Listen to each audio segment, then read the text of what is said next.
বক্তব্য নিয়ে আসছেন অধ্যাপক সমীর কুমার ব্রহ্ম, অধ্যক্ষ সরকারি ফুলতলা মহিলা কলেজ।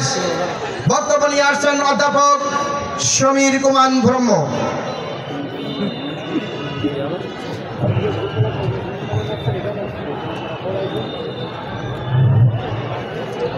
ফুলতলা ডাবুর মাঠে আয়োজিত জামাত ইসলাম কর্তৃক আজকের এই কর্মী সম্মেলনের সম্মানিত সভাপতি, প্রধান অতিথি, যদিও উনি এখন উপস্থিত হননি, জামাত ইসলামের ফুলতলা এবং কেন্দ্রীয় নেতৃবৃন্দ এবং সামনে উপবিষ্ট বিভিন্ন কর্মীবৃন্দ, সরকারি ফুলতলা মহিলা কলেজের পক্ষ থেকে এবং আমার পক্ষ থেকে শ্রেণীমত শ্রদ্ধা, অভিনন্দন এবং অনেক অনেক শুভেচ্ছা।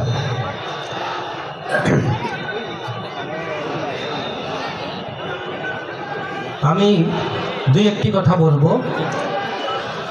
গোলাম পরোয়ার সাহেবের সাথে আমার অনেক আগের থেকেই সখ্যতা, এবং 5 তারিখের পরে বলছিলেন যে এই যে মন্দির আক্রমণ, বাড়িতে লুটপাট বা অগ্নিসংযোগের যে অভিযোগ করা হচ্ছে, আমাদের ভিতরে একটা সাধারণ ধারণা আছে সব রাজনৈতিক দল এবং আমরা অনেকেই কোথাও যদি মন্দির ভাঙচুর হয়, কোথাও যদি অগ্নিসংযোগ হয়, লুটপাট হয়, ছিনতাই হয়, সব থেকে আগে কিন্তু বলা হয় কি যে জামাত ইসলামের লোকজন করছে, শিবির করছে।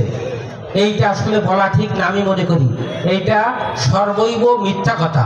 এই জিনিসটা আসলে আমি নিজে জানি, এবং উনি একটা চ্যালেঞ্জ দিয়ে গেছিল, যদিও ফুলতলায় সংখ্যালঘুদের উপর সেইভাবে অত্যাচার হয়নি, টুকটাক হয়তো হয়েছে।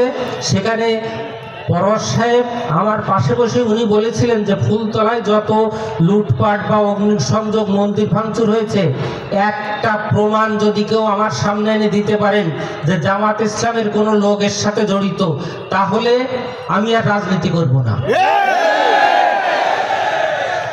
এবং আমার কলেজে একটা বড় সমাবেশ হয়েছিল হিন্দু ভাইদের সাথে, সেখানেও উনি অনেক কথা বলছেন, আমি ওনার পাশে ছিলাম। ব্যক্তিগতভাবে আমি মনে করি যে উনি একজন আদর্শিক, একজন ভালো মানুষ।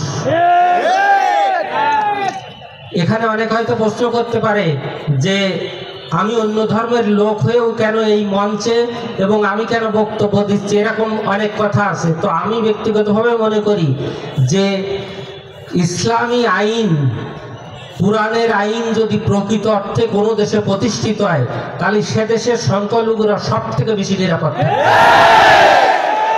কারণ আপনারা দেখেন মুসলিম বিশ্বে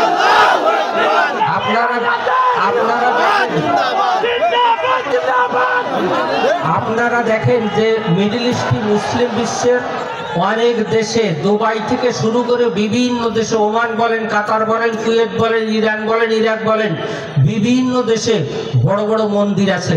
কিন্তু কেউ কি পত্রপত্রিকায় বা কোনো সংবাদ মাধ্যমে দেখাতে পারবে সেখানে একজন হিন্দু বা একজন বৌদ্ধকে হত্যা করা হয়েছে? নেই। এটা কারণ সেখানে ইসলামের আইন, কুরআনের আইন অক্ষরে অক্ষরে পালন করা, এই কারণের জন্য নেই।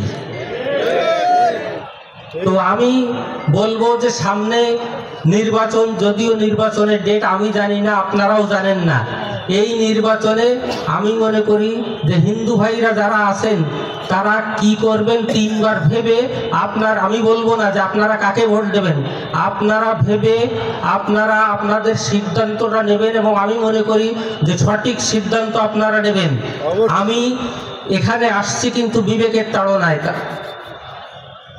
আচ্ছা সময় স্বল্পতা, বিবেকের তাড়নায় আসছি। কারণ হচ্ছে যে আমি তাদের দ্বারা যে উপকার পেয়েছি, অন্য কারোর দ্বারা সেরকম উপকার অন্তত 5 তারিখের পরের থেকে আমি পাইনি। এই কারণের জন্য আমি বিবেকের তাড়নায় এখানে আসছি। ধন্যবাদ এই কর্তৃপক্ষকে আমাকে এখানে কিছু কথা বলার এবং এখানে আসার দাওয়াত দেওয়ার জন্য, এবং আজকের এই কর্মী সম্মেলন সফল হোক। পরিশেষে সুন্দর, সুখী, সমৃদ্ধশালী বাংলাদেশ গড়ার প্রত্যয় নিয়ে আপনাদের সুস্বাস্থ্য কামনা করে শেষ করছি। সবাইকে অসংখ্য ধন্যবাদ।